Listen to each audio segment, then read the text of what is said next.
Hello guys, welcome back. I'm going to show here. We actually started to change device.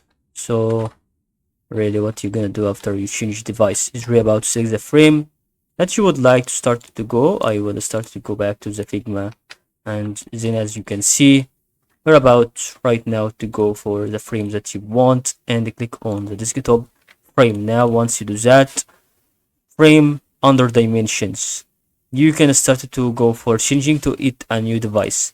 The device is depending how the dimension it, and this is really depending on the situation that we about to go with this situation over it. Or maybe you can delete this and then start to make with another frame over it. And you maybe, if you want to see it as dimension, you can see the dimensions on another page of Figma and open a new tab Figma and then start to add these dimensions over it.